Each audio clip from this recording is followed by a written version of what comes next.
Have you ever imagined getting caught in a full-blown zombie apocalypse? But for some strange reason, the zombies just ignore you? Like, you could walk right past them, and they wouldn't even flinch? That's exactly what happened to our protagonist. While the world crumbled around him, people screaming, cities burning, and zombies tearing through everything, he was completely untouched. Even when they saw him, they acted like he wasn't even there. So the big question is, why? Did he have some kind of hidden power? Some strange immunity? And if so, what would he do with it? Would he try to save humanity? Or would he go down a darker path and become something even worse than the monsters roaming the earth? Let's rewind and see where it all started. It begins deep inside a secret operating room, where two shady surgeons were running twisted experiments on live human test subjects. This wasn't your usual lab setup. This was dark, bloody, and highly illegal. They injected both subjects with a strange, glowing green liquid. The result? Instant chaos. Blood started gushing from every part of the male subject's body. Whatever that fluid was, it tore through him like acid. Within minutes, both subjects were dead. One of the surgeons had finally seen enough. Frustrated and sick of the pointless bloodshed, he decided to quit. After all those failed trials, all those lives wasted, he knew deep down this experiment was a dead end. He made it clear he was done. No more. But Shin, the second surgeon, wasn't ready to walk away. In his eyes, their subjects were already people on the verge of death. So what if they died a day earlier? If sacrificing them meant pushing humanity one step forward, then to him, it was worth it. He told his junior to leave the room, saying he'd handle the bodies. The junior didn't argue. He just left quietly.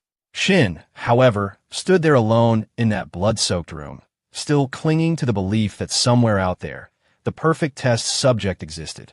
Someone who could survive the experiment. Someone who could change everything. Now let's cut to the main guy in this twisted little story, Kan Yuan. He works at a funeral home, handling the dead for a living, alongside his buddy Ji Min-hyung. Most of their days are a weird mix of goofing around and dealing with corpses. After a casual meal and a bit of banter, the two head off to the hospital to pick up some bodies. Once they arrive, Yuan flashes his business card at the hospital counter, introducing himself as a representative from Hanwol Funeral Services. He explains they got a call earlier that morning about two patients who had passed away. Ji-min rejoins him after a quick detour to the bathroom, and together they head toward the operating theater. That's where things start to get weird. Turns out, the bodies they came to claim were currently being used by some surgeons for experiments. Ji-min takes one look and confirms the bodies appear to be a father and daughter duo. The report says they died in a car crash, but something doesn't sit right with Yuan. The man's body looks wrecked, as expected from a crash, but the girl? She looks almost untouched. Not a single major injury except for a small wound on her arm. No signs of surgery. Nothing. Ji-min tells him to quit overthinking it. They weren't forensic experts. After all, they were just there to move dead people. But Yuan couldn't shake the feeling that something was off. Out of curiosity, he decides to check inside the girl's mouth. As he leans in, he suddenly jerks back with a hiss. One of her broken teeth had cut his finger. Brushing it off, they start prepping to move the bodies. The father's body goes first. But just as they turn back to the girl, Yuan notices something that stops him cold. The wound on her arm is gone. Vanished. Like it was never there. He stares at it, stunned, and points it out to Ji-min. But before they can even process what's happening, a sharp, stinging pain shoots through Yuan's hand. He stumbles, then collapses, the pain spreading fast, too fast. Ji-min panics and rushes to help. But Yuan's condition spirals out of control. His whole body feels like it's on fire. His heart pounds like it's about to explode, and the burning heat becomes unbearable. He knows something's wrong, terribly wrong. That one little cut from the girl's tooth must have passed something into his bloodstream, something not human. As the pain overwhelms him, he finally loses consciousness, his body twitching, his friend crying beside him like a helpless kid. And in the middle of all this chaos, the girl, who was supposed to be dead, suddenly twitches. A while later, Yuan slowly opened his eyes, his head heavy and spinning. He had no clue what the hell was going on. The first thing he noticed was the so-called dead girl, now very much alive, repeatedly banging her head against the door like some kind of possessed freak. Naturally, his heart nearly leapt out of his chest. Seeing the dead walking was bad enough, but then his eyes landed on something worse. His friend's mangled, bloody corpse lying motionless on the ground. Panic surged through him, a sick mix of fear and confusion. His hands, they were soaked in blood. For a few seconds, he just stared, horrified. Then the girl turned her head, locking eyes with him. But instead of attacking or screaming, she simply twirled around and went right back to slamming her head against the door like she was stuck in some hellish loop. Yuan glanced back at his friend's body, then again at his own blood-stained hands. The thick, sweet scent of blood was everywhere now, crawling up his nose, spreading across his tongue. It was strangely intoxicating. The scene around him felt twisted, dreamlike. No, worse than a dream. A nightmare he couldn't wake from. Suddenly, his friend let out a groan. Yuan's heart skipped a beat. Desperately, he rushed to his side, shaking him, trying to snap him out of it. But there was no response. His friend was alive, barely, but completely unconscious. Yuan knew he had to move fast. Maybe, just maybe, there's still a chance to save him. Dragging him onto a stretcher, Yuan prepared to wheel him out in search of help. The hospital, though, was a total mess. Blood smeared across the floors and walls, broken glass everywhere, and not a single soul in sight. Well, not exactly. In one corner, an old man was sobbing silently beside a lifeless girl's body. His face was drenched in sweat, the kind that came from pure dread. The look in his eyes said it all. He knew no one was coming. Whatever was happening here wasn't just inside the hospital. The world outside had already gone to hell.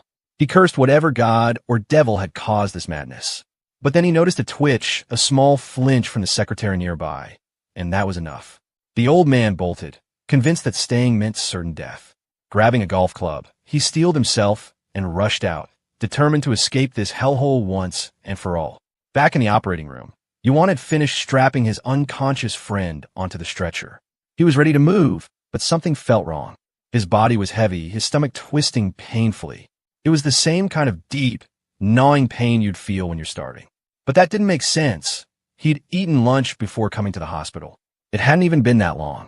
Gritting his teeth, he pushed the stretcher forward. As he opened the door, he nearly collided with the old man from earlier, the one clutching the golf club. Relief hit Yuan like a wave. He immediately shouted for help, begging the old man to treat his friend. But then, like lightning, the head-banging girl zipped past Yuan, sprinting straight toward the old man like a crazed, blood-hungry beast. Before Yuan could even process what was happening, more zombies poured in from another room. They tackled the old man to the ground and tore into him, feasting like a pack of animals. Yuan could only stand there, frozen in horror. Then something even worse happened. His friend, the one he had fought so hard to save, got up. Without a word, he walked straight toward the group of feeding zombies and casually sat down among them, before sinking his teeth straight into the old man's skull. Yuan didn't wait. He ducked behind a wall, shaking like a leaf, struggling to process what the hell he just witnessed. His friend, his goofy, always smiling friend, was now part of this undead freak show. For a second, Yuan tried to convince himself this wasn't real. Maybe he was dreaming. Yeah, that had to be it. This was just a horrible nightmare. If he could just concentrate hard enough, he'd wake up. He closed his eyes, wishing for the nightmare to end. But nothing changed. It was real. Then he noticed something strange. The date. Somehow, it was April 29th. But in his memory, it had only been the 24th. That meant he'd been unconscious for 5 whole days. Panicking, he pulled out his phone and confirmed it. April 29th. No mistake. The screen was flooded with missed calls and desperate texts from his sister, Nuna. Her last messages were full of worry, pleading with him not to go outside, begging him to stay alive. And then, right on cue, his phone died. Yuan had no clue what the hell was going on, but that didn't mean he could just sit on his ass and wait. If he wanted to save Nuna and Minhee, he had to get the hell out of that hospital, no matter what. Meanwhile, in some random convenience store not far from the chaos, a girl sat curled up in a quiet corner, her face buried in her knees, tears running down her cheeks. Outside, the world had gone to hell. Zombies roamed the streets like bloodthirsty lunatics, and all she could do now was pray someone, anyone, would come save her. Back in the hospital, Yuan sprinted down the dimly lit corridor, every step echoing in the silence. He barreled down the stairwell, only to lock eyes with a head-banging zombie girl mid-descent. For a second, time froze. But instinct kicked in, and he rushed past her, heart pounding, legs aching. Somehow, he made it out of the building. He was free, but barely. His body was on the brink. The exhaustion hit him like a truck, and the hunger? It was maddening. After being unconscious for days, it made sense he was starving, but damn, he could barely stand. Survival mode kicked in. Food first. Scanning his surroundings, he spotted a convenience store and didn't think twice. He stormed in and immediately started scarfing down whatever he could grab. Burgers, chips, soda, anything within reach. It wasn't even eating anymore. It was pure desperation. Only after the hunger dulled and his stomach stopped screaming did he pause. Something didn't feel right. Normally, he hated convenience store food, called it cheap garbage. And now here he was, devouring it like it was a 5-star meal. Not to mention, he hadn't even stopped to check if any of it was expired. As he sat there, the tears came, slow at first, then heavy. His thoughts drifted to his old friend. The same guy who used to obsess over zombie lore, always asking what if. And now, that same friend was one of them. Gone. Just like that. While he sat, drowning in memories, a noise snapped him back. A soft shuffling, a quiet cry from the storage room nearby. Tense, he stood up and carefully approached, inching toward the door. Inside, huddled in fear, was the same girl we'd seen earlier. Her body froze as she heard someone enter, assuming the worst, that one of them had found her. Too scared to turn around, she let out a trembling cry. But when she finally did look, she didn't see a monster. She saw Yuan, tired, filthy, and forcing the weakest smile he could manage, as he simply said he was there to help. Outside the convenience store, a lone zombie was dragging itself closer, its movements slow but unsettlingly determined. Meanwhile, inside, Yuan was busy gathering whatever edible items he could find. He handed some over to the hungry girl, who devoured the food like she hadn't eaten in days. Probably because she hadn't. She ate so fast, it looked like she was trying to win some kind of apocalypse eating contest. Watching her inhale the food, Yuan told her she might want to slow down unless she wanted to end up with a stomachache on top of everything else. After chugging down some water and finally feeling human again, the girl looked up at him with gratitude. She thanked him softly, saying she felt way better now. But then, curiosity got the better of her. She asked how he even got inside the store in the first place. The question caught Yuan off guard. He fumbled for an answer, eventually telling her that he was so damn hungry, he just ran in looking for food. Not the most convincing story, considering the streets outside were crawling with mindless zombies, but it was all he had. Trying to move on, Yuan asked if there was any way to charge his phone. The girl reminded him there were some power banks in the store. He figured he'd grab one, charge up, and head out. But the moment he moved toward the door, she suddenly begged him not to open it. There were still zombies out there. Yuan, thinking back, assured her there hadn't been any when he came in. Of course, fate had other plans. The second he opened the door, a zombie popped up like it had been summoned by his words. The creature locked eyes on the girl and went absolutely feral, rushing toward her with bloodthirsty intent. But Yuan was standing right in the way. Acting on pure instinct, he shoved the thing aside. Only, what he thought was a simple push ended up launching the zombie through the air like a damn ragdoll. The creature slammed into the ground, skidding across the floor, and finally crashed through a glass window, landing a good 15 feet away. Both Yuan and the girl stood frozen. She was wide-eyed, staring at him like he'd just turned into a superhero, while he stared at his own hands, confused as hell. He swore he pushed with all his strength, but he never imagined he could do that. That's when another strange detail hit him. Ever since this nightmare began, not a single zombie had actually attacked him. They came after others, sure, but never him. The girl, still processing everything, asked him about his strength. But then she slipped in a word that made Yuan twitch, a juicy. That was a term people used for middle-aged men in Korea. Yuan nearly choked. Middle-aged? He was only 28, for crying out loud. Trying to shake it off, he remembered why he opened the door in the first place. Right, the power bank. He made his way to the general goods section and grabbed one. After finally getting his phone charged, he tried calling his sister, Nuna. No answer. That silence hit him like a punch to the gut. Terror crept in. Was he already too late? He didn't want to think about it, but he couldn't help imagining the worst. Minhee, Nuna, their faces flashed in his mind, and for a brief moment, his eyes welled up. But then he shook it off. No, he couldn't assume anything yet. Maybe her phone died. Maybe she was hiding, just waiting for help. That hope was all he had, and he clung to it. Before heading out, though, there was still the matter of the girl in the store. He asked if she had a phone. She did, but it was dead. Without hesitation, Yuan handed her a power bank and told her to call her parents. A little while later, she managed to get through. Tears streamed down her face as she spoke with her mother, assuring her that she was safe, alive, and not alone. Her mom, overwhelmed with relief, cried on the other end. And of course, the girl made sure to mention the Ajusi who saved her. Yuan sighed. There was again that cursed word. Ajusi. He helped save her life, and now he was being branded a creepy old dude in return. Life in the apocalypse just wasn't fair. Out of nowhere, the girl's phone buzzed, and her mother's voice came through, shaky, desperate. But instead of comfort, the words that followed shattered her completely. Her mother told her not to come back home, warned her to stay away, and then the call ended. Just like that. No goodbye. No explanation. The girl broke down, sobbing uncontrollably. Her tears flowed like they'd never stop, confused, heartbroken, and utterly lost. Seeing her like that, so helpless and completely broken, Yuan couldn't just stand there. He knelt beside her, offering a quiet solution. He told her she could come with him, that he'd help her get home safely. But just as things seemed to settle for a moment, a loud commotion outside snapped their attention back to reality. Through the gaps in the shelves, they saw it. More zombies piling into the store like moths to a flame.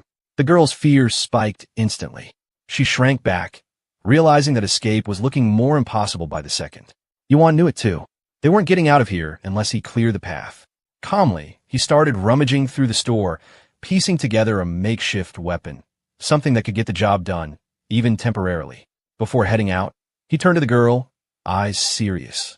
He told her not to open the door, no matter what, and that he'd be back.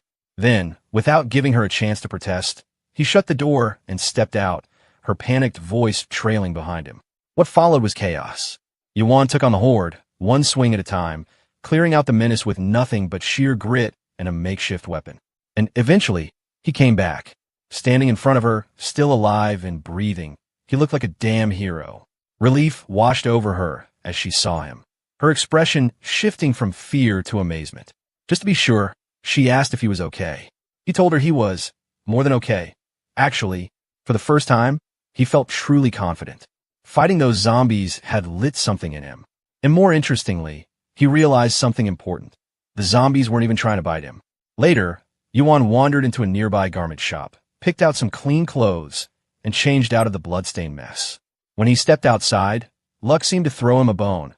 A heavy motorbike sat parked across the road, practically glowing under the light, like it had been waiting just for him. Back in the store, the girl was changing too, wearing the clothes he had picked out for her. He apologized awkwardly, admitting he didn't know a thing about women's fashion and just grabbed whatever looked like it might fit. Since the area looked relatively clear, Yuan figured they had a bit of time to stock up on food.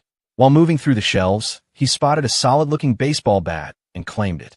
As they moved together, the girl hesitantly expressed her concern. She couldn't understand why he was risking so much for her. They were total strangers. She assumed, being a Jusi, he must have had a family of his own to protect. Yuan couldn't help but make a face when she called him a Jusi again. Seriously, did he really look that old? But brushing that off, he reassured her. He told her not to feel guilty. In desperate times, people need help, and maybe someday, he'd be the one needing it. Besides, as long as the zombies weren't interested in biting him, he wasn't exactly putting his life on the line.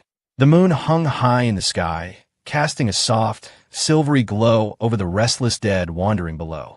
Zombies shuffled mindlessly through the darkness, bathed in calm moonlight, until that peace was shattered by the roaring vroom of a 700 cubic centimeters engine tearing through the still night. Behind the handlebars was none other than Yuan, riding his new beast of a bike like he owned the damn apocalypse. The engine echoed through the dead air, loud enough to wake the dead, literally, but the zombies didn't immediately react. Probably because the one radiating all the life and heat was the girl clinging behind him, not Yuan himself. With no real obstacles in sight, he gunned it, hoping to reach Nuna as fast as possible and pull her out of whatever hell she was caught in. Elsewhere at a half-wrecked gas station, a man crouched inside a dusty little tuck shop, hiding from the undead outside. Clutching his last bottle of water like it was sacred, he could already feel the doom creeping in. The place was stripped bare, looted down to the nails, and all he could do was curse his pathetic luck for getting stuck here. Then there it was, the sound of a motorcycle cutting through the silence. He froze. That meant survivors. Hope, maybe, but it was getting louder, closer, too close. The engine finally cut off, stopping right outside the tuck shop. The man peered through the dusty glass and almost lost his mind when he saw the rider just casually park in the middle of a damn zombie zone like it was a Sunday stroll.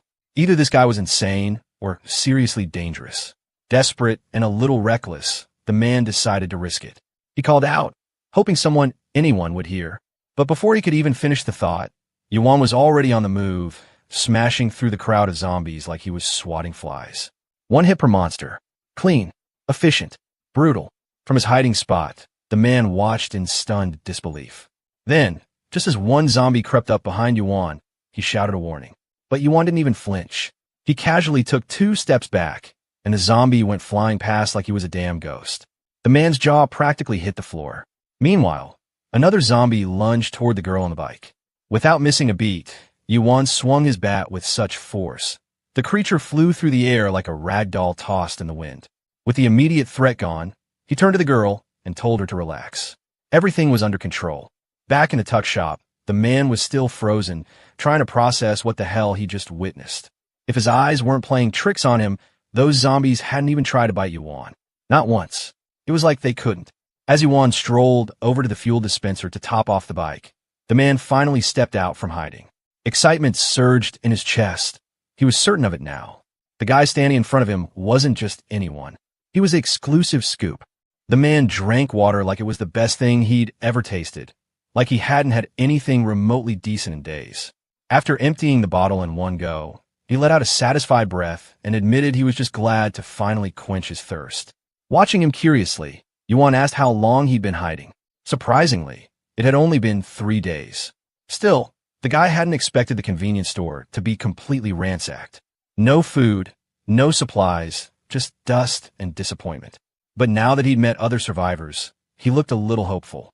Trying to ease the tension, he introduced himself as Kim Gi-do, a 32-year-old journalist who, quite frankly, didn't give a damn about journalism anymore.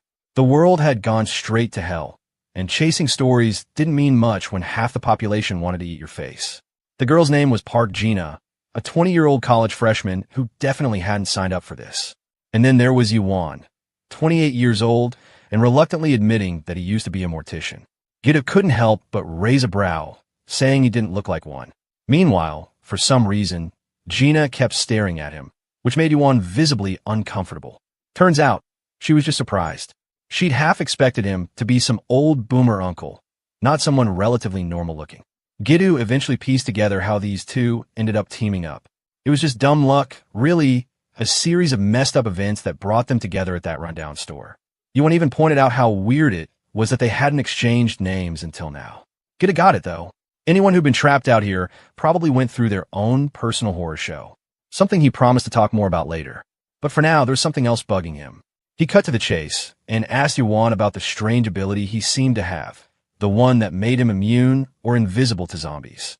Outside, the moans and growls of the undead echoed through the ruined streets.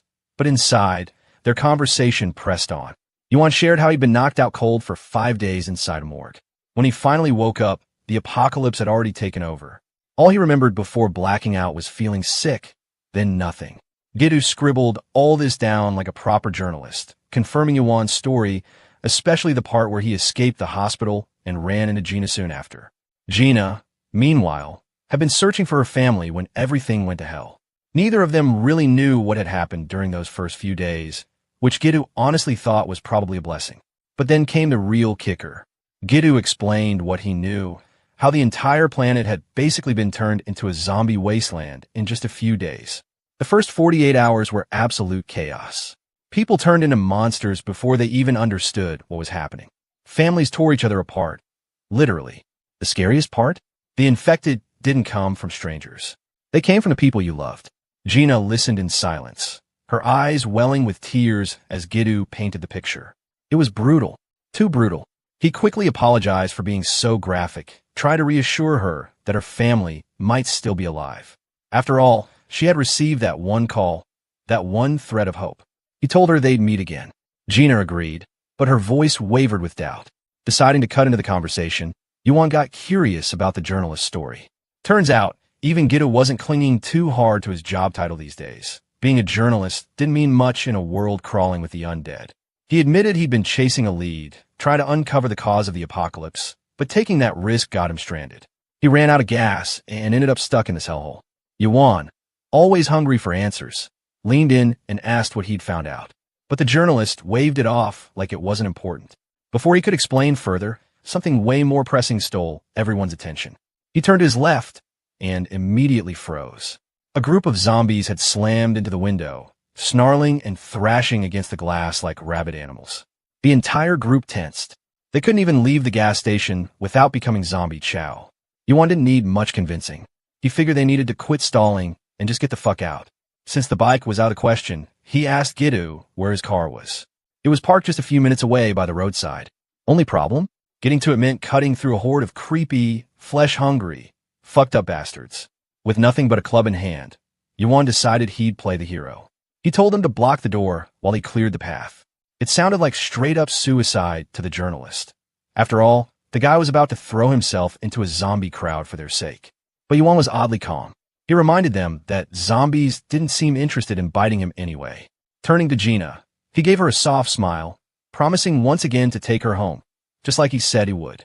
And before stepping out, Gina finally gathered the courage to tell him he didn't need to be so formal. He could just call her by her name. Their age gap wasn't that big. That made our guy smile even wider. He said her name for the first time, then turned to face the nightmare waiting outside.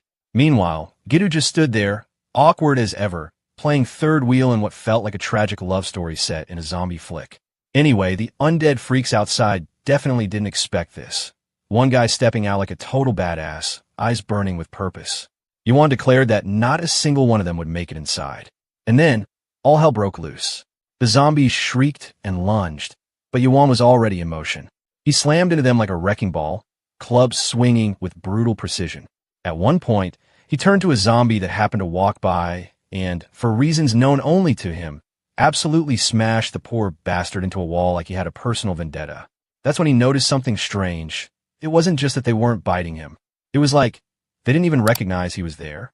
Like he didn't exist to them at all. But figuring that out could wait. Right now, Yuan had one job: stand his ground and make damn sure none of those monsters got inside. Watching the entire scene unfold through the window, Gidu starts to panic.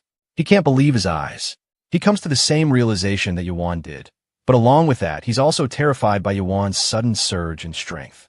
The way Yuan is effortlessly picking up zombies and throwing them around is intense, and it's quickly draining his stamina. Even though he had eaten recently, it feels like he hasn't had food in days. That same empty, weak feeling hits him again, just like before. While tossing zombies left and right, Yuan comes to a conclusion. Maybe he'll feel better after clearing out this entire horde and finally eating something. Meanwhile, Gina's face is frozen in fear. Seeing her like that, Yuan suddenly drops to his knees. Gidu is stunned, and Gina panics, because Yuan is literally breathless, sitting among the zombies as they just pass by him, completely ignoring his presence. Yuan has no idea what just happened or why. All he knows is that in that moment, his mind was only focused on Gina. And then comes a shocking revelation. Yuan starts to feel a deep, dangerous temptation. For the first time, he realizes he's craving human flesh. In truth, he's not all that different from zombies. And maybe that's exactly why they can't recognize him.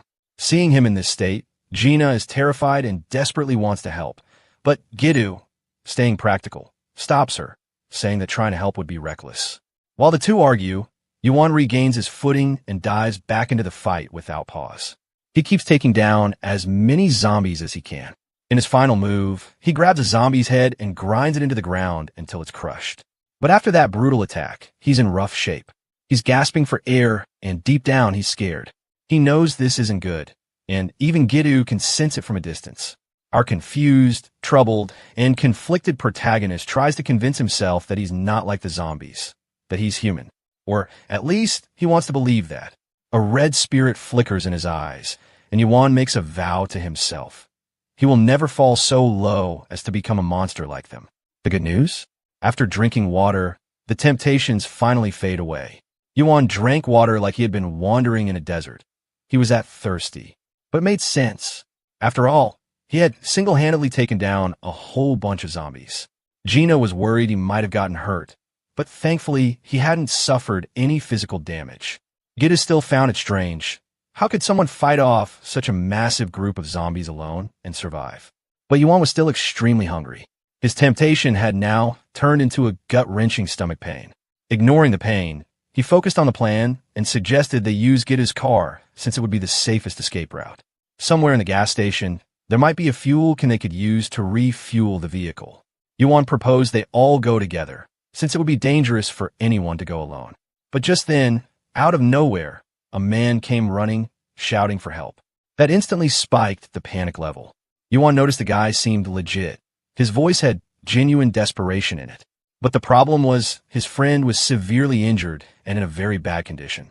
Yuan did a quick mental calculation. Trusting anyone during an apocalypse was a big risk. Gidu warned them to stay alert. These guys could also turn out to be a threat. But Gina disagreed. She argued that they should help people in need.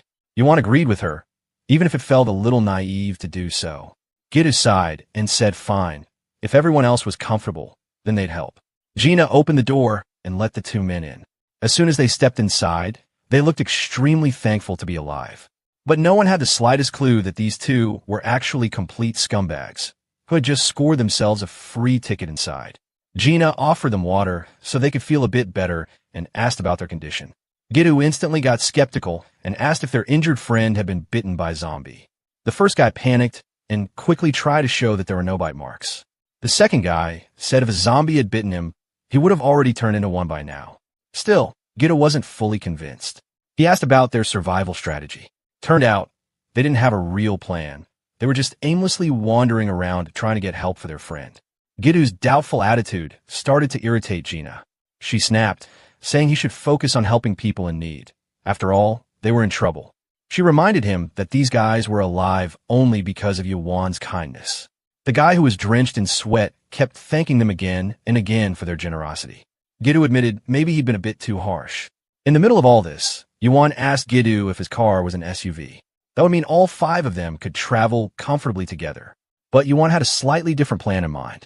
He wanted to find a motorcycle for himself. His idea was to ride ahead of the group and scout the route, so he could find the safest locations for them. It was actually a smart strategy, since they couldn't stay in one place forever. Gidu agreed with the idea, and they decided they would set out to get the vehicle as soon as possible. Gina promises that she'll take care of the injured man while they go to get the car. Gidu reassures her that they'll be back soon, so there's no need to worry. But what none of them knows is that those newly arrived people were already plotting something deep. The scene cuts to Yuan and Gidu, who have now reached the car's location. They refuel the vehicle, but in the middle of it, Yuan grows curious. Why does Gidu have such a big problem with those three new guys? That's when Gidu explains. His gut feeling is telling him not to trust those strangers. And it's not just because he's naturally cautious, but because of the sheer horror he's endured these past few days. It's made him cynical toward people. Yuan listens with interest and asks why Gidu trusted him right from the first meeting. Gidu admits he was already on the verge of going insane from dehydration, and he desperately wanted to survive, no matter what. Yuan becomes even more curious and asks why. During their first meeting, Gidu called him Scoop. That could only mean one thing. Gidu had found someone who was literally immune to a zombie apocalypse. Right then, our guy clutches his stomach and lets out a gut-rumbling growl loud enough to crack the sky. Looks like this dude's about to eat like a maniac when this is all over. He gets a little flustered, but honestly, it makes sense. After so many zombie battles, he's completely exhausted. Gidu figures that once they get the car, the first thing they should do is find food. But then, something strange happens. Our protagonist gets a weird feeling, like something's just off. He slowly turns around and freezes.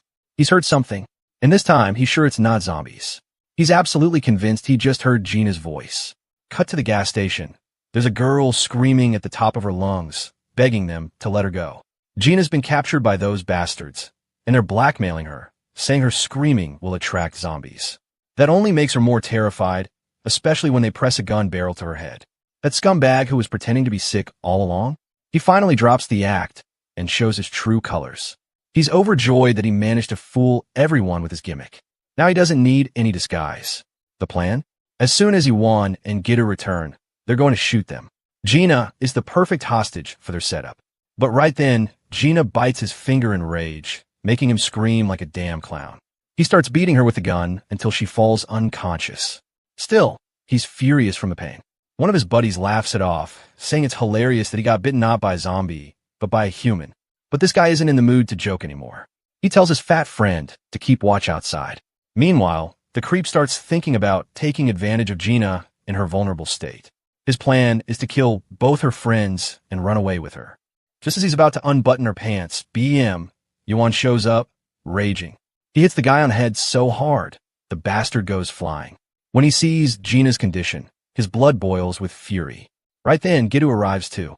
Seeing her like that makes him panic, and now he's more certain than ever that he made the right call, not trusting those assholes. Yuan tells Gidu to take Gina to the car while he stays behind, because he's in no mood to leave these bodies behind. Gidu carries Gina to the car, silently thankful that no zombies attacked them on the way. He looks at her. She's badly injured, but he'd already suspected those guys weren't right. Gidu thinks that this will be a good lesson for both Gina and Yuan, because they shouldn't trust anyone so quickly. But now, at least it's safe, because even he knows now that they've got one hell of a protector. Now back to the fight. Yuan is staring at those thugs like he's about to devour them alive. They hurt his girl, and that's not something he's going to let slide so easily. In response, both men pull out weapons. One has a baton, the other a crowbar. They start mocking him, saying they'll put him in his place.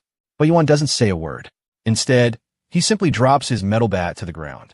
Both men are confused. At first, it looks like he's scared. But then, the fat guy realizes something's off. He warns his partner not to get overconfident. Yuan's face starts turning red with anger. But this anger is morphing into a full-on psychotic craze. Twisted thoughts are swirling in his head. And the worst part? He's hungry. Hungry for real human flesh. His sanity is teetering on the edge of destruction. And then, all hell breaks loose. After killing one of them, he pounces on the corpse, savoring every bite like it's some kind of delicacy. Then he turns straight toward the bastard who hurt Gina, the one who took advantage of their trust. That man is now absolutely terrified. He's never seen Yuan like this before. We get a seriously disturbing shot. Our boy's staring the guy down like he's seconds away from eating him alive. The man panics and starts waving his tiny gun around. But in the end, Yuan completely annihilates him and devours his flesh too. Afterward, he quickly wipes the blood off himself. Gidu, who had heard the gunshot, jumps out of the car in fear. But to his shock, only one man walks out of the gas station alive, and it's Yuan. Worried, Gidu rushes to ask if he's okay. But instead, Yuan asks about Gina. She's relatively fine and sleeping deeply. That news brings a little relief to Yuan, but Gidu can't help but wonder why he changed his clothes. Yuan hands him a gun he took from those thugs. In an apocalypse like this, it's a useful thing. Gidu's happy about that. And more than anything, he's now fully ready to trust Gidu's intuition. It's clear he's learning from his mistakes. Still, Gidu is worried and asks if he's really okay or if something happened in there. Yuan just gives a small smile, acting normal while checking the bike. It's finally time for them to get out of there. Gidu doesn't know what really happened inside. And honestly, he doesn't try too hard to find out. During the ride, Gina suddenly wakes up. She's surprised to find herself in a car, and even more surprised that she's with Gidu. She doesn't remember anything. But Gidu reassures her that they dealt with the bastard who tried to take advantage of them. Yuan is also determined now. He won't leave her alone again. He'll be extra protective from now on. Hearing this, Gina covers her face and starts crying. Gidu worries she might be hurt. But in reality, she's thinking about how the very people they tried to help ended up taking advantage of them. Their intentions were noble. Yet instead of being grateful, those people left her with a deep fear and trust issues that will probably never go away. She's scared to trust anyone again, and it's not a good feeling. Gidu understands this, but he tries to comfort her with his words, telling her, even if you can't trust anyone else, at least trust Yuan. No matter what happens, he'll protect you. At that very moment, Yuan was also thinking about why he had handed the gun to Gidu back then. It wasn't because he trusted Gidu. It was because he couldn't trust himself. He had hoped that if he ever lost control of himself, Gidu would be able to handle him. A while later, Yuan and his team clear a building. After taking down every single zombie, Yuan wants to take his friends to a room he had seen earlier. But then his eyes fall on a picture frame, a photo of a loving family. He had almost forgotten that these zombies used to be real people once. He silently apologizes for having to kill a father. Now that he has secured 2 rooms for his team, there's no major concern for the moment. But what he doesn't understand is why Gidu insists on them staying overnight when they actually have a vehicle to travel. Gidu explains that they decided to rest because of the exhaustion from traveling, and moving during the day would be safer. Especially Gina. She needs proper rest. Worried, Yuan asks if she's going to be okay. But the truth is, This entire incident has left a deep trauma in her mind, one that could permanently destroy her ability to trust people. Some traumatic experiences change the way a person sees the world forever. And that's exactly what's happening with Gina. But Gitu argues that, right now, Yuan has to take full responsibility. Because at this point, Gina can only trust him. After all, he was the one who saved her again and again. Yuan doesn't want to see himself in this role and protests that this is just their first day. But Gitu insists they've already been through so much in a single day. And that's absolutely true. In fact, there's another reason why Gitu wanted to stay behind. And that reason was Yuan himself. Being a reporter, he had a lot of questions to ask him. The first being, why can't the zombies detect his presence? Obviously, Yuan doesn't have a definite answer, but he strongly believes that the zombies just don't recognize him. Gitu slips into a contemplative state, wondering what possible explanation could accurately describe this condition. Since it's only their first day, they don't know much. But Gitu wants Yuan to keep updating him if he ever discovers anything new about himself. Then comes the next question. Has Yuan ever practiced sports or martial arts? The question seems a bit odd to Yuan, and he clearly denies it. But that's exactly what shocked Gitu the most. Yuan's monstrous strength.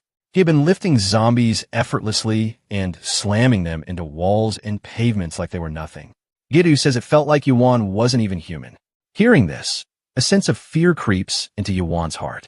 Gitu realizes that even Yuan himself has no clue about his condition.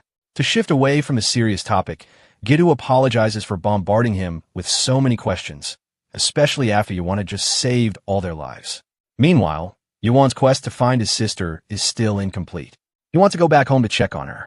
She lives in a different province, and that place is quite far from here. So there's no guarantee he'll be able to find any transport that goes that far.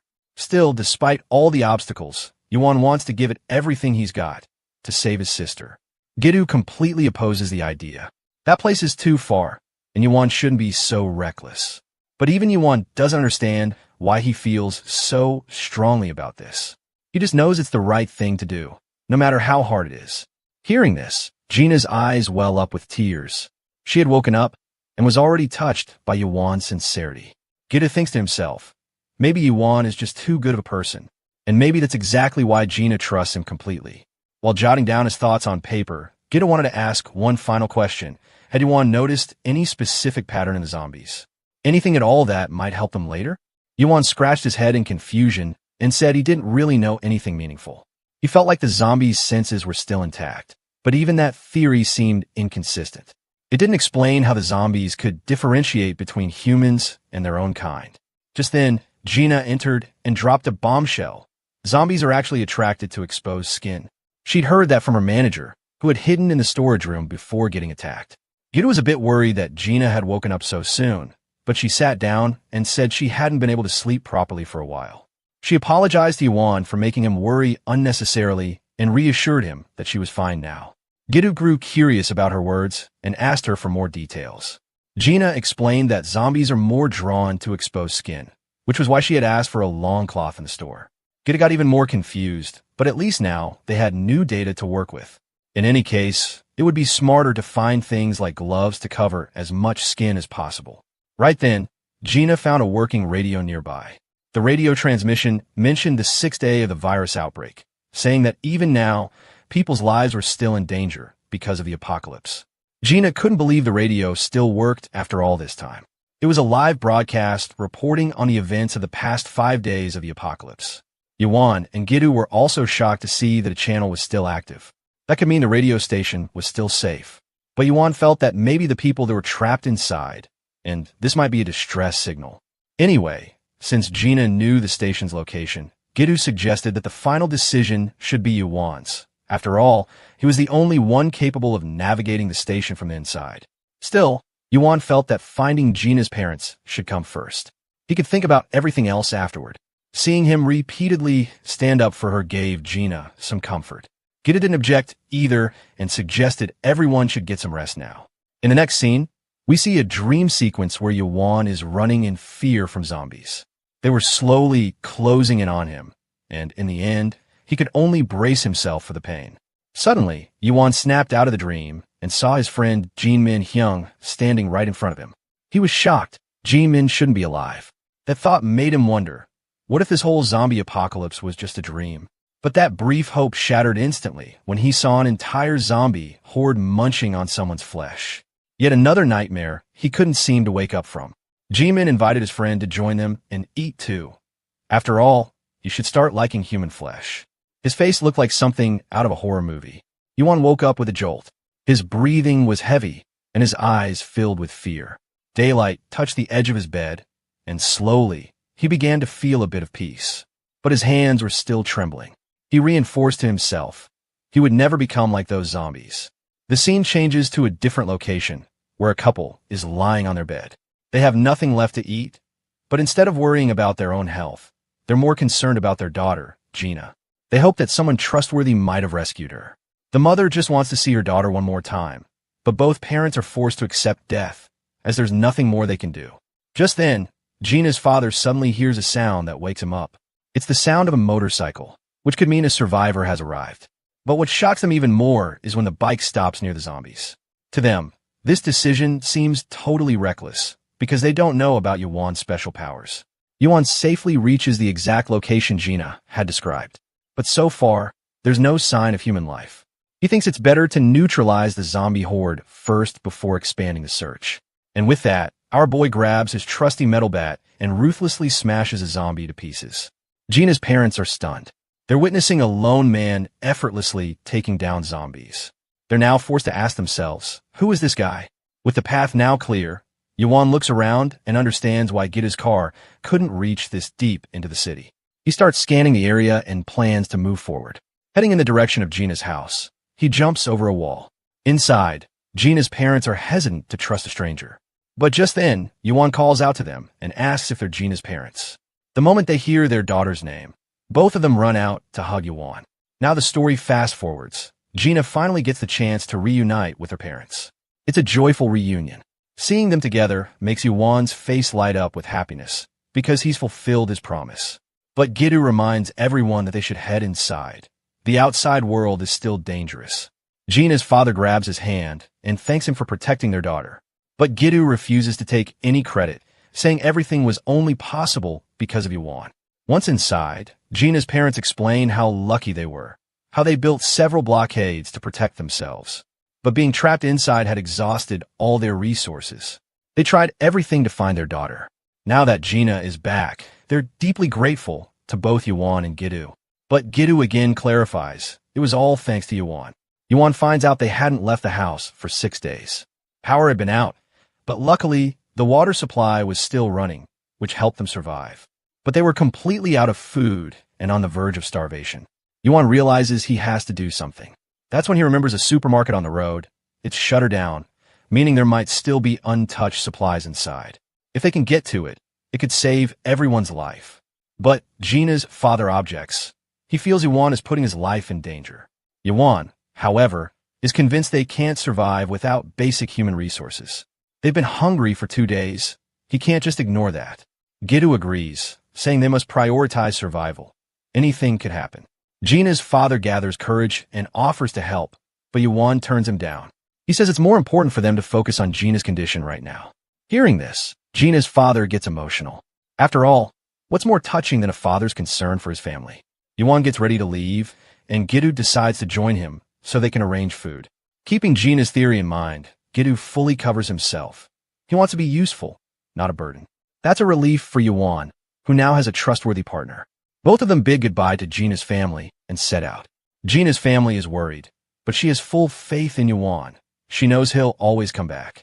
A while later, they reach the supermarket and break the lock to lift the shutter, revealing a stash of untouched valuables. In an apocalypse like this, finding a place like that is nothing short of a miracle. Seeing all the supplies, both Yuan and Gitu are certain. With this much stuff, the family can survive comfortably for years. They immediately start gathering the essentials. The scene transitions to the MBS headquarters, where a worried man is talking to someone on the phone. Unfortunately, he has to handle the daily broadcast and is forced to follow strict instructions. Suddenly, an urgent message comes through from the other side, containing some important information. As soon as the call ends, the man falls into deep thought. What's the real purpose behind sending these broadcasted messages? Amidst his jotted thoughts, he recalls hearing about a biker recently, someone whose identity is still unknown to him, Yuan. Meanwhile, Yuan and Gita manage to get everything they needed the most. Taking advantage of the situation, they also grab a ton of medicines from the pharmacy. Suddenly, Gita feels the guilt of stealing from the store creeping in. But it's too late to regret now. When the world itself is already in ruins, small things like this don't matter anymore. Since looting the store might take a little time, Yuan takes up guard duty, especially because it's important to carefully check the medicines before taking them. Just a little distance away, the MBS headquarters is visible, and Yuan looks at it intently. He remembers that the broadcasts were coming from this very radio station, which means Gina was right. This place really is nearby. But Gita feels like worrying about the broadcast can wait. Right now, their priority is to keep Gina's family safe and find Yuan's sister. Gita tells him that, for now, they should drop this topic and focus on more pressing matters. Yuan is a bit reluctant, but realizes he has to find his sister as soon as possible, especially since she has stopped responding to his messages. The scene fast-forwards to Gina's family, who are now enjoying a great meal. After being completely drained for 2 days, they finally feel revitalized. The family is deeply grateful for everything Yuan has done for them. The supplies he brought should be enough to last them at least 6 months. Unfortunately, Yuan can't stay with them for long. He has to go find his sister. Gina's family gets worried upon hearing this, and her mother asks him about his sister's location. Well, she lives very far away, and getting there won't be easy. Yuan knows this too, but he has no other choice. He must save his one and only family. Hearing this, Gina quietly sits down, understanding his pain. But Yuan has one more request. After saving his sister, he wants to bring her to stay with Gina's family. Gina gets a little flustered hearing this, but Yuan is confident. It's the safest place for her. Anyway, his sister doesn't have any important connections to worry about. Plus, since zombies can't bite him, he could be a huge help to the family. He just wants to see Gina safe, and he's ready to do whatever it takes. So, he promises that he'll bring his sister back and help them even more. Of course, Gina's family can't refuse this request, but there is one big objection. Gina's father feels like Yuan is trying to steal his daughter away and gets angry about it. Even her mom starts to realize it, though she seems more supportive. Hard to believe people are thinking about grandkids in the middle of a zombie apocalypse. At night, when there's no power, they have to make do with candlelight. Yuan finds out that Gina's parents have fallen into deep sleep. During this time, he and Gitu continue their nightly talks. Gitu does some mental calculations. How much food supply would they need to reach Yangyong, especially for 2 people? Hearing this, Yuan gets confused, and Gitu admits that he plans to go with him. Yuan finds it ridiculous. Why would someone want to leave such a safe location? But Gitu knows the risk all too well. In fact, his job had always been risky. Truth be told, he's dying to know more about Yuan. That's the real reason he stuck around this long. Gitu recalls how Yuan had boldly said that from now on, he'd trust Gitu's words. And Gitu promises he'll never become a burden on Yuan. He assures him everything will be all right. After all, he's traveled a lot. He knows all the tricks for safe navigation. And Yuan? He doesn't have a problem with that at all. Gina gives them one more thing for their journey. The radio she had picked up from the building. It might help them catch some new information from around the area. Though Gitu is a bit skeptical about it, Yuan suddenly gets startled when the radio picks up a new transmission. The transmission reveals that several witnesses have reported a man who is immune to the undead. This mysterious man is known as the Motorcycle Man. Hearing the broadcast, Gitu immediately realizes who the radio is talking about. The reporter goes on to say that this mysterious motorcycle man was first seen in Incheon, then Bian, Gango, and Wagak, and is now heading straight toward the center of Seoul. This is the same man who seems completely unaffected by the infected. And maybe, just maybe, he could be the answer to all their problems. Amidst all this chaos, RJ has launched a midday radio show on MBS to keep hope alive. Meanwhile, Yuan, sitting on the couch with Gina, looks absolutely shocked, like he never expected to hear this news.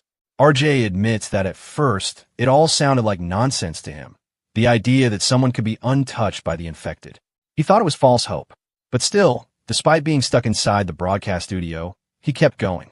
He knows there are people trapped in loneliness and despair out there, and he wants them to not give up. He believes that hope will never die, and that help will come. Hearing all this, Gitu, Yuan, and Gina are stunned.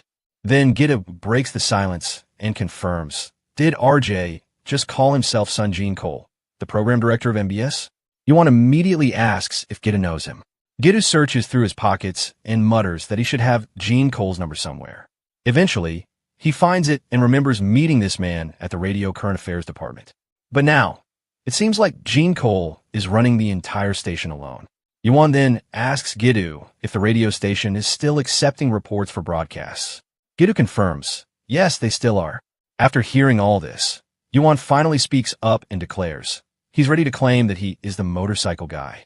The confession stuns everyone. He openly admits that the zombies don't bite him, but he still doesn't know why that is. Yuan feels a bit down, not wanting to give people false hope. He's not even sure if he's cut out for this kind of stunt. But Giddu tries to understand his thoughts and warns him. If he exposes his identity, his life could be in danger. But Yuan doesn't care. Laughing, he says revealing his identity is no big deal, especially in a world like this. He then tells everyone to chill and promises that he'll be extremely cautious so that no one else gets hurt because of him. Eventually, Giddu agrees with him and gives him the green light. Then Giddu decides he'll arrange for Yuan to meet the broadcaster since he personally knows the program director. He's sure the director won't believe the story unless Giddu vouches for it himself. Hearing all this, Yuan feels genuinely grateful for Giddu's support. Giddu calls MBS and introduces himself as Kim Giddu, asking whether Gene Cole is currently live on the broadcast. Gene Cole can't believe his ears when he hears the voice of journalist Kim Giddu. Breathing a sigh of relief, he immediately asks if Giddu is in a safe place right now. Giddu brushes it off lightly, saying yeah, he's safe, and then jumps straight to the real point. He admits that he has intel that needs to be reported. Without wasting time, Giddu drops a major hint that the motorcycle guy from the broadcast might actually be his colleague. Hearing this, Giddu and Yuan exchange looks, but Gene Cole nearly jumps out of his seat. He can't digest this bombshell and immediately asks for confirmation. Is it true? And as soon as he receives this serious piece of news, he starts trembling like a shaking leaf, struggling to process it all. Steadying himself, Gene Cole quickly moves towards the radio system and, while apologizing to the audience, announces that he has received a major tip-off. Because of that, he'll have to end the transmission with this last song. Back on the call, all Gene Cole can do now is hope that what Giddu is saying turns out to be true. Reports about the motorcycle guy. Some are real, others just rumors. When Giddu is asked about it, he doesn't hesitate to put his own name on the line to vouch for it. Seeing this, Gene Cole is so shocked his eyes are about to pop out. In a flashback, Giddu steps out from the crowd and calls out that Humpty Dumpty-like chairman who had given him a fake appointment. Back in his journalism days, Giddu had stood shivering in the cold, waiting for a response, but never got the chance. Now, Gene Cole is ready to trust Giddu. He confirms whether Giddu's colleague is still with him. Giddu signals, and Yuan joins the call, introducing himself as the motorcycle guy. Just his voice leaves Gene Cole stunned for a few seconds. But regaining his composure, he quickly prepares the questions he needs answered. Meanwhile, people from all corners of the world are listening to RJ Gene Cole, who tells them that the motorcycle guy means a lot to his audience. He knows everyone is drowning in despair, and just knowing that someone out there is immune to the infected, that alone is their final hope. Without wasting time, Gene Cole asks Yuan if all of this is true. Yuan admits that yes, he is immune to the infected, but he doesn't know why. He explains that the infected don't even notice him. They aren't aggressive toward him, nor do they react to his voice. It's as if he doesn't even exist. Gene Cole notes down every detail. Then suddenly, after a short pause, Yuan says he's not the hope Gene Cole is looking for. Yes, he has used this ability to help some people, but even he has his limits. Hearing this, Gene Cole decides to pass on only verified intel, even if Giddu vouched for him. He also asks for proof that Yuan is truly immune. Yuan directly asks if the area around MBS is crawling with zombies. That question alone gives Gene Cole goosebumps. But Yuan, without hesitation, says he's coming there himself. Gene Cole can't believe what he's hearing. Yuan is being so gutsy. He asks if he's really planning to come alone. Determination is clear in Yuan's eyes. He plainly says this is the only condition under which Gene Cole will trust his story. He's willing to take that risk. Hearing this, Gene Cole feels scared, but his RJ protocol doesn't allow him to share intel without verification. So he agrees to call Yuan to MBS. If the zombies can't touch him, there shouldn't be a problem. Then, he gives his current location. MBS Broadcasting Station, 8th floor, second studio from the end of the right hallway. But then Gene Cole warns him. The entire station is full of zombies. Still, Yuan, unfazed, fixes the meeting for tomorrow. He doesn't care about any of it. After that, Gene Cole speaks to journalist Gidoo again and says he never imagined he'd hear his voice in times like these. That's why he wants Gidoo to take care of himself. To ease the program director's worries, Gidoo assures him they'll find him soon. And with that, the call ends. But Gene Cole was still trying to wrap his head around the fact that the infected didn't even seem to sense Yuan's presence. On top of that, he was completely immune to their effects. No matter what happened, they wouldn't bite him. All of this was hard for Gene Cole to digest. But then a thought struck him. What if all this was true? And as that realization started to sink in, he slowly began to see Yuan not just as a symbol of hope, but possibly the only way they could be saved. The next day, Yuan told Gidoo that everything outside was clear and there wasn't a single zombie near his car. Fully geared up, Gidoo got ready to head out. Just then, Gina's mom came downstairs and handed Yuan some homemade rice balls.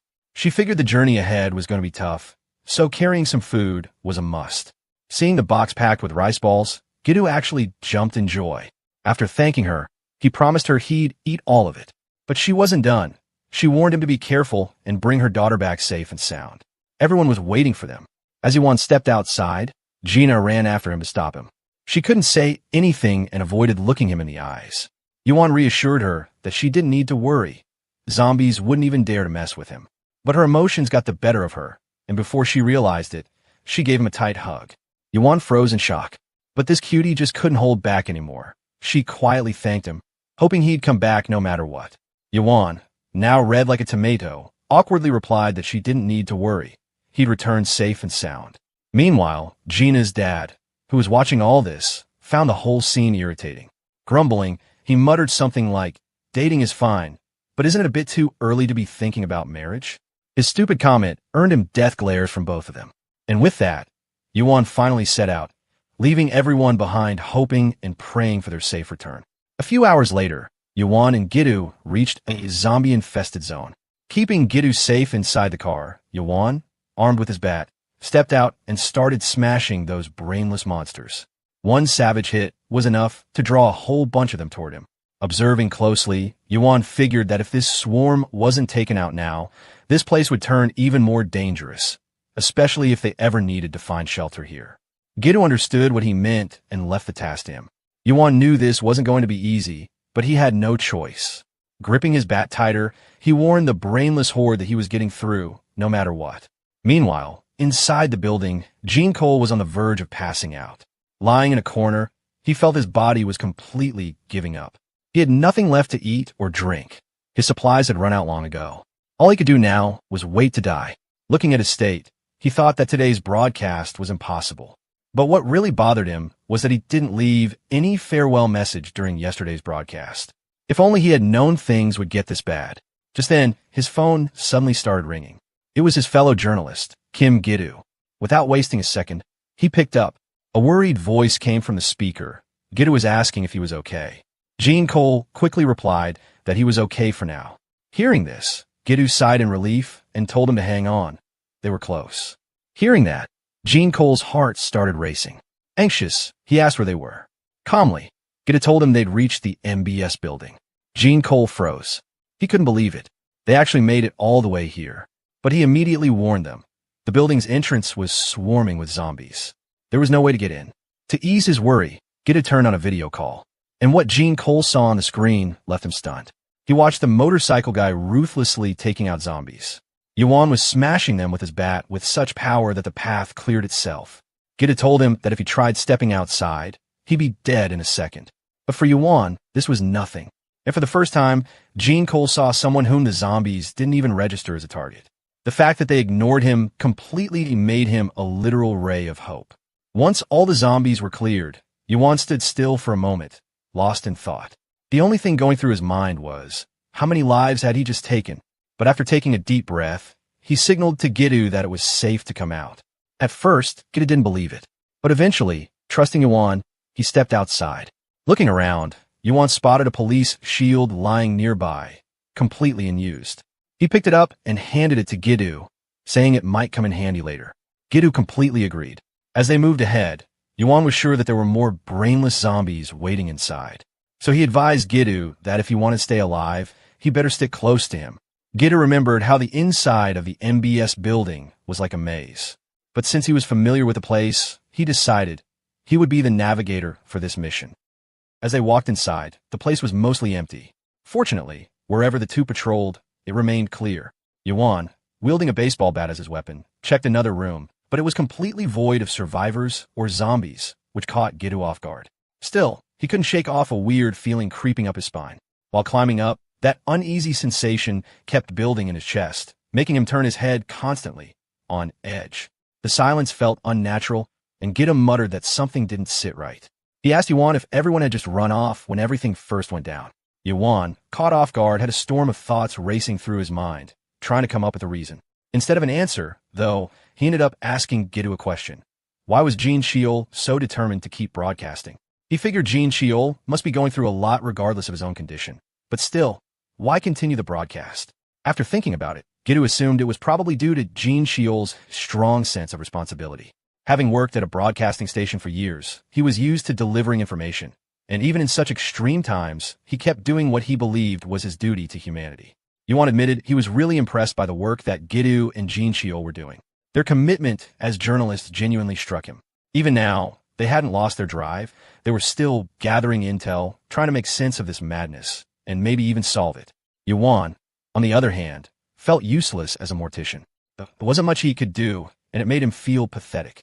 That's when Gidu smacked him with the shield, nearly knocking his eyeballs out. Yuan, startled, asked what that was about.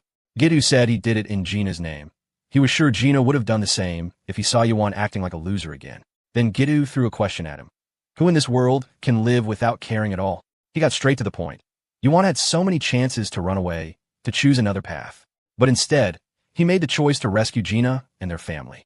And now, Gidu pointed out, Yuan was even trying to save him. That was something only Yuan could do. But beyond all that, the real reason wasn't about obligation. It was a conscious decision because it was the right thing to do. Gidu added that the world had become rotten with malice, not just survival instincts. The guys who attacked Gina at the gas station were a perfect example. And yet, in this cruel world, Yuan still chose to help out of genuine goodwill. What was so pathetic about that? According to Gidu, no one else in the world had stepped up the way Yuan had. And that hit home. Yuan thanked Gidu for the pep talk with a thumbs up. Reaching the 8th floor, the two goofballs geared up for the final showdown.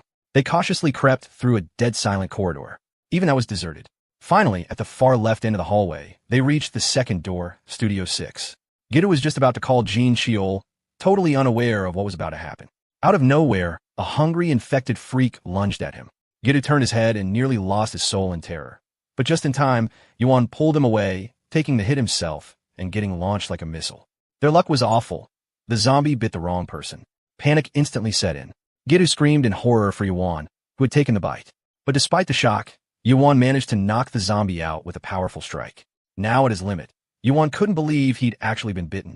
Gidu was losing his mind, practically in a panic spiral. Yuan, not knowing what was going to happen next, wondered if he was going to turn too. He asked Gidu if he still had a gun on him. Gidu was sweating bullets, his chill completely shattered. Yuan hoped he still had it. Meanwhile, Gidu was spiraling into existential dread, trying to grasp what Yuan was hinting at. Finally, he demanded to know what Yuan planned to do. Without wasting time, Yuan dashed into Studio 6. Inside, he found the same zombie he'd taken down earlier, still twitching. Horrified, Yuan stared at it, unable to accept becoming like that. He refused to fall to that level, and decided to keep fighting until the moment he completely lost his mind. Meanwhile, the woman, trembling like a shaky leaf, suddenly snaps out of her zombie-like trance and starts begging Yuan to stop. But that wasn't part of Yuan's plan. His eyes widen in shock as he sees the zombie shift back into a human. He now stands face to face with this strange anomaly, while Gidu watches everything unfold from outside the room, sobbing uncontrollably. She pleads with Yuan to save the woman, begging for a chance to prove her innocence, insisting she hasn't done anything wrong. Completely thrown off, Gidu starts to question whether the woman is even infected. But Yuan can't ignore the fact that she tried to attack and bite him. If she's really not infected, then why did she bite his hand? In the midst of the silence, the room fills with the sound of the woman sobbing. That's when Yuan decides to get her out of this dangerous place and take her to the studio first. The decision sends a wave of fear through Gidu, leaving him practically frozen. Yuan insists they can't leave her behind to rot if she's not infected, and he chooses to think everything through once they reach a safer location. While trying to wrap his head around the idea, Gita notices something strange. Yuan's bitten hand seems to have healed completely in just a few seconds. This shocking discovery hits Gitu like a ton of bricks. Meanwhile, Jin Sheol, possibly unconscious or barely hanging on, lies in a corner waiting for someone to find him. He thinks he hears something nearby and wonders what's happening. Just then, Gita's call alert startles him, and he quickly picks up, asking if they're okay. Gitu confirms Jin Sheol's location as Studio 6. Without wasting time, Gitu asks him to open the door, saying he's right outside. Caught off guard, Jin Sheol hesitates for a moment, unsure if Gitu is really there and if the area is safe. Gitu assures him that there are no infected nearby. As Jin Sheol opens the door, Gitu looks back and sees Yuan comforting the formerly infected woman. Soon, all three, Jin Sheol, Yuan, and the woman, are scarfing down Gina's homemade rice balls like they haven't eaten in days. Gitu, meanwhile, thanks Jin Sheol for holding down the broadcast all by himself for a whole week. Seeing their crazy hunger, Yuan tells them to relax. There's enough food to go around. Jin Sheol says he actually found some food earlier and is full for now, though compared to the woman who hadn't eaten in an entire week, he's clearly in better shape. As she devours the food and gulps water desperately, the woman finally catches her breath. Then she thanks her rescuers for saving her life, saying she doesn't even know how to repay them. Yuan brushes off the thanks, and Gitu confirms that her name is Choi Sujin. When asked, Sujin explains she used to work at a department store. She had been heading to MD for a broadcasting sponsorship when everything suddenly went wrong. Out of nowhere, screams echoed through the station, coming at her from all directions. Sensing danger, she ran as fast as she could, but luck wasn't on her side. She ran right into a group of zombies, who tore into her and dragged her into the darkness. As she recalls it, tears fill her eyes. After letting her calm down, they all sit in a short silence. Then Jin Sheol gently asks what Sujin remembers first after that moment. Thinking back, she says she heard two voices. That immediately catches Yuan and Gitu off guard. She says the voices were faint at first, but grew louder over time, followed by the taste of blood. Panic rushes through her as she describes how strangely strong she felt. The memory is still fresh, clinging to her like it just happened. Seeing how exhausted and starved she looked, Yuan decides it's best to continue this conversation later in a more comfortable place. For now, they let Sujin finally get some much-needed rest. Afterward, Jin Sheol is completely intrigued to find out that the woman they encountered used to be a zombie. Gitu confirms that she originally jumped in to attack him, but ended up fighting Yuan instead, only to suddenly revert back into a human. What's more surprising is that Yuan, who was bitten during the encounter, didn't get infected. In fact, his wound healed like nothing ever happened. Jin Sheol is instantly convinced. After seeing Yuan's bizarre immunity to the infection, he doesn't even need Gitu's official report. Nothing else could shock him at this point. In fact, this whole scenario sparks a new theory in his mind. Since the real source of the zombie outbreak still remains unknown and even the government's efforts, including martial law, failed miserably, Jin Sheol considers the idea that it might be an airborne virus turning people into zombies. When Gitu questions why they haven't been affected by it, Jin Sheol offers a bold explanation. Maybe they're naturally immune, sort of like primary immune bodies that can resist airborne infections. The idea stuns them both. But even if that immunity only covers airborne transmission, blood or saliva exposure, like a bite, should still be dangerous. Yet in Yuan's case, it wasn't. That's what leads Jin Sheol to take the theory even further. He proposes that Yuan might have full-body immunity, making him practically invincible to the virus. That would mean when Sujin bit Yuan and tasted his blood, it actually cured her, turning her human again. This theory now centers completely on Yuan. Jin Sheol boldly suggests that Yuan might not only be immune, but could actually be a living, breathing vaccine. Yuan is stunned by the idea. It sounds absurd, yet the events so far make it hard to ignore. His mind keeps spinning, trying to make sense of everything that's led up to this moment. Still observing carefully, Jin Sheol reminds everyone that it's just a theory, but based on what they've seen, it fits. Gitu steps in, advising that they slow down and think carefully before jumping to conclusions. The situation is complex, and only by analyzing everything properly can they hope to understand it. They then recall the critical moment when Sujin, already a zombie, bit Yuan. By all logic, he should have turned too, but he didn't. His blood might actually be the cure. It sounds unbelievable, but given what happened, they can't ignore it. When Sujin bit him, his blood got in her mouth, and instead of spreading the virus, it cured her almost immediately. Typically, a virus wouldn't be neutralized so fast, but here, the results speak louder than logic. If this theory is correct, it would also explain why none of the infected have ever attacked Yuan. His immunity isn't just passive. His blood may actually be toxic to the virus. Even the tiniest amount could reverse the infection. This means Yuan might not just be immune. He could be the only person who holds the cure the world desperately needs. And if the infected can truly be saved, then maybe Yuan's parents aren't completely lost. Maybe they're still human deep down. Maybe there's still hope to save them. This possibility hits him hard. He starts reevaluating everything. His journey, the infected he's fought. All this time, he thought he was just surviving, but now he realizes he might have ended lives that could have been saved. Gita reminds him that he's saved many others and that sometimes survival demands impossible decisions. Since this outbreak began, they've encountered all kinds of people, some even worse than zombies. Not all monsters are infected. Some are humans who've lost their compassion. It proves that the real threat isn't just the virus, it's people themselves. And no one has the right to judge Yuan, especially since he never harmed anyone without reason. If anything, he's protected them. Instead of just talking about it, they decide to test the theory. A suggestion comes up to see what Yuan really is by making his presence public. The best way? A live radio broadcast. That night, they plan to announce him on air to find out if he truly carries the cure, or if something else is going on beneath the surface. Yuan, however, feels uncertain about going live on the radio. The idea of speaking to so many people makes him hesitate. Later, Yuan gets on a video call with Gina and tells her about his current situation. He explains how they want him to speak on the radio, but he's worried. He doesn't think he's as extraordinary as people believe and fears giving others false hope. Gina, however, reassures him, saying that in this world, no one is more special than he is. She then encourages him by mentioning that his sister might be listening to the broadcast, which gives him more reason to do his best. Grateful for her support, Yuan thanks her. Since his battery is low, he says they'll talk later. But before ending the call, he asks her to send his regards to her parents. After the call ends, Sujin teases him, asking if Gina is his girlfriend. He denies it quickly, but she isn't buying it, pointing out that Gina seemed to think he's really special. Then Gita joins in, making things even more awkward for Yuan by joking that even Gina's parents already think they're a couple, so there's no point denying it. Just then, Jean Sheol checks in, asking if Yuan got some rest. He also says everything is ready and it's time to prepare. But Yuan hesitates, afraid he might mess up the live broadcast. Jean Sheol tries to reassure him with a laugh, saying that little mistakes don't really matter in times like these. Soon after, the radio broadcast begins with Jean Sheol, the host, acknowledging the many messages of support and concern they received. Despite the limited data and electricity, people are still reaching out, and he expresses gratitude for their kindness. To give something back, he announces a special segment, the show's first ever guest. He introduces the person everyone's been curious about, the one giving people hope in these dark times, the mysterious motorcycle man, Kang Yuan. Yuan is finally on air, and the host invites him to introduce himself. Though nervous, Yuan gathers his courage. He pauses, then says his name and age, revealing that he works as a funeral mortician. The host then mentions they've received many reports about Yuan, some unverified, but there's one major question. Is it true that the infected don't attack him?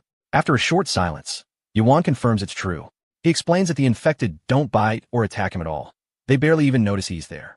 The host admits it sounds unbelievable and that he also struggled to accept it, until he saw it happen multiple times with his own eyes. Then the host brings up reports that Yuan has been traveling east and asks if he has a destination in mind. Yuan confirms that he does.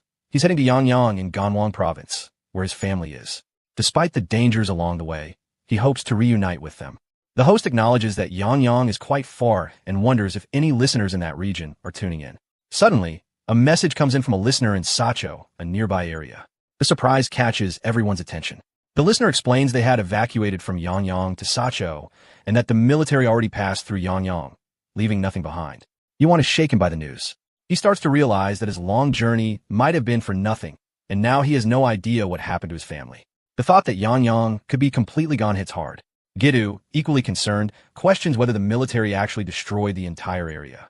To clarify, the host steps in, saying that according to available reports, the military did take action in Yangyang. But the phrase, nothing left, is vague. It might mean no survivors, or it might just refer to the infected being wiped out. This uncertainty leaves Yuan feeling even more anxious, unsure whether his family is still alive or if he's been chasing a dead end all along. The host stresses the importance of confirming these reports before jumping to conclusions. Any new information about the situation in Yangyang would help them understand what really happened. The producer then adds that when the crisis began, the military responded quickly by declaring martial law.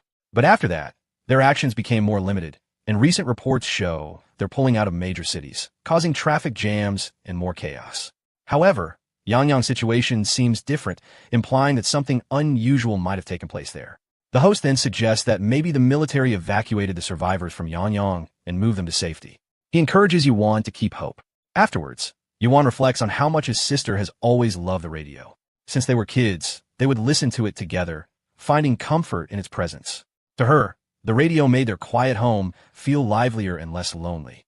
If she's safe, Yuan is sure she's listening to the broadcast right now, just like she always did before everything changed. He stays firm in his resolve, saying that no matter what happened to Yangyang, his goal remains unchanged. He's going to find his sister. And if she is indeed listening, he wants her to stay strong a little longer and promises he'll come for her no matter what. The host acknowledges Yuan's determination and thanks him for his efforts. The host also shares that many listeners have sent in messages, thanking Yuan for giving them hope. Afterwards, Gita teases him, saying that though he was nervous at first, he adapted quickly, and jokes that maybe Yuan chose the wrong career. Yuan quickly denies it, and Gitu tells him to get used to broadcasting, because once things settle down, the media will be all over him. He might even become a global star.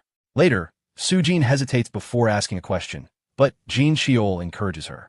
She asks why Yuan didn't mention her cure during the broadcast, thinking it could have given hope to the listeners. Jin Cheol admits he left it out for Yuan's sake. If people found out that Yuan's blood could heal the infected, they might start seeing him as a hero or savior. While that might sound good, it could lead to serious consequences that Yuan might not be prepared for. The host adds that if the truth about Yuan's blood spreads, people might not treat him as a hero, but rather as a resource. Under the excuse of helping humanity, he could end up being used as a test subject. Gitu agrees and stresses that Yuan should keep this a secret for now. Trusting the military or government isn't an option in the current situation. Right now, rescuing his sister should be the top priority. Yuan understands and decides to thoroughly check the broadcasting station before heading out. Gita hands him a cleaned weapon. At first, Yuan hesitates, unsure if he really needs to take it, but Gitu insists. He tells him to carry it just in case. He understands Yuan's feelings, but warns him not to let his guard down. The more he does, the more vulnerable he becomes. At this moment, Yuan has every right to be selfish, at least until he saves his sister. Yuan takes this advice seriously and thanks him before heading out, determined to continue the search. Gitu is surprised by Yuan's firm statement because he knows Yuan is kind, but hasn't always shown strong determination. At just 28, he still has a lot to face. While his kindness is admirable, it can also be a weakness in a world like this. A gentle heart can shatter long before the body gives in. That's why Gitu believes his own presence is important. Every time Yuan begins to lose hope, it's Gitu who helps him stay on track. The host agrees, saying that Yuan grows stronger because of the support around him. Without help, reaching Yangyang would be impossible. Gitu firmly says he'll help Yuan, not just because it's a significant story, but also because Yuan once helped him. Nearby, Sujin hesitates again before speaking. Gitu confirms that he'll be traveling with Yuan, and Sujin expresses her interest in joining them. Gitu didn't expect this and is caught off guard by her sudden decision. After a brief pause, Gitu responds to Sujin's request. Traveling together isn't something to take lightly, so he asks if she has any personal connection to Yangyang. Sujin explains that she was shocked when she heard about Yangyang's situation on the radio. The military unit that passed through that area isn't just any group to her. Her father is the commander of the 4th Armored Brigade station there. Before we move further into the story, let's take a quick look at Yuan's past. In it, we see an older woman named Elle, who currently feels uneasy about accepting help and money from Yuan's sister. But the sister gently reassures her that it's no trouble. It's just a small act of kindness. She wants Elle to enjoy a proper meal with her grandchildren and insists that skipping meals shouldn't be an option. Elle thanks her over and over again. A little while later, after seeing Elle struggle to pay for lunch, Yuan questions his sister about why she gave her money. She simply brushes it off, saying she has enough to spare for an old lady's lunch. She also adds that Elle climbs this hill every week to collect trash and papers, even though it might seem pointless, but she does it anyway. That, she says, is a true example of quiet, selfless goodwill, the kind of thing that still holds humanity together. She then shares her hope that one day, Yuan will carry that same goodwill forward.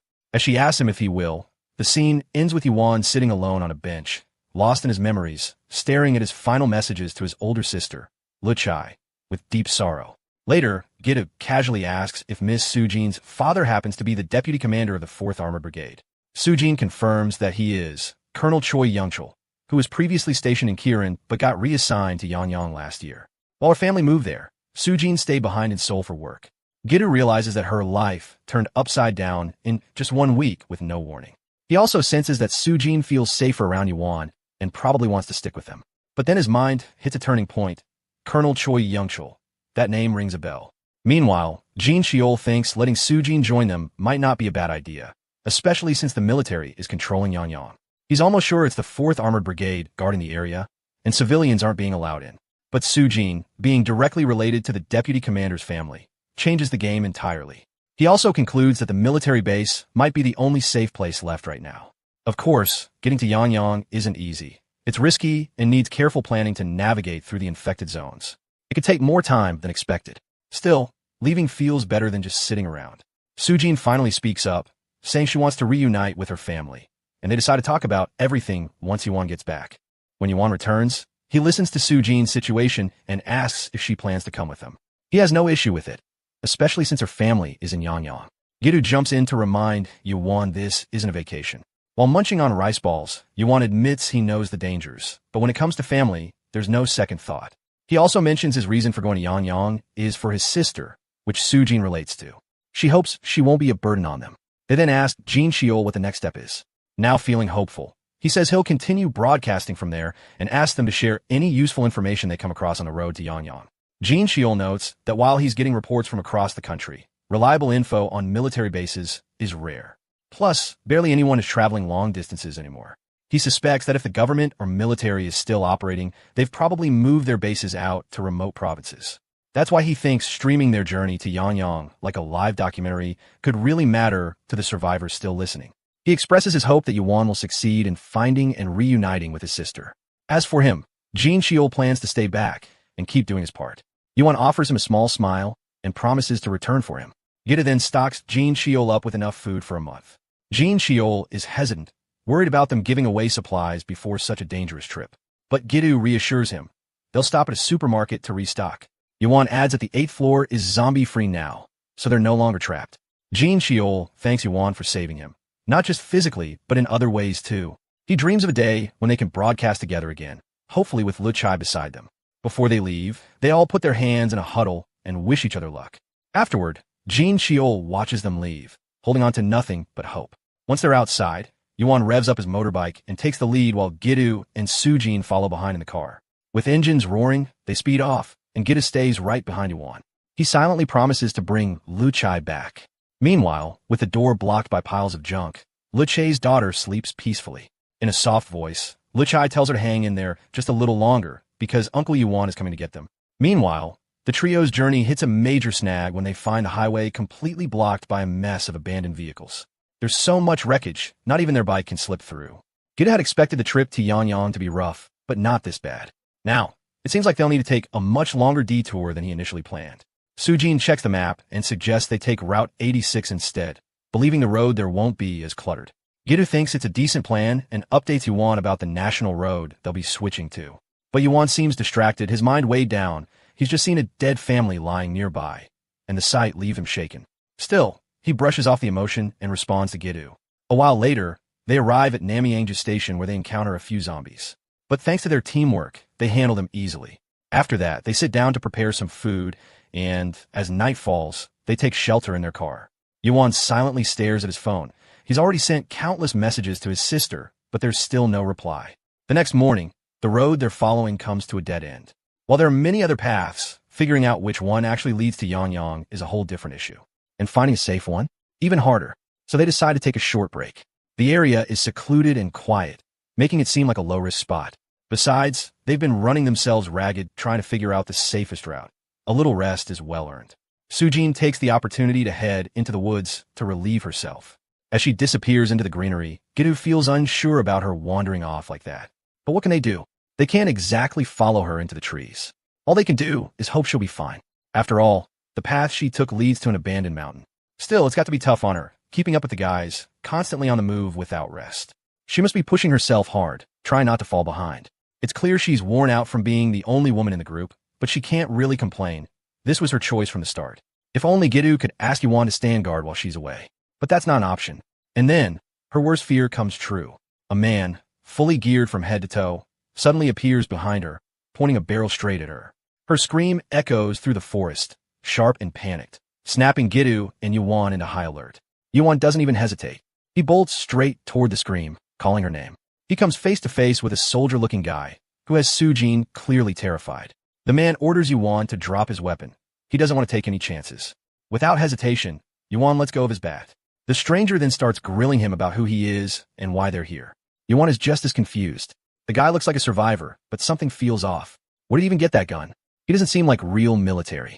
Still, not wanting to risk Sujin's life, Yuan calmly raises his hands and tells him Sujin is his partner. He only came running because he heard her scream.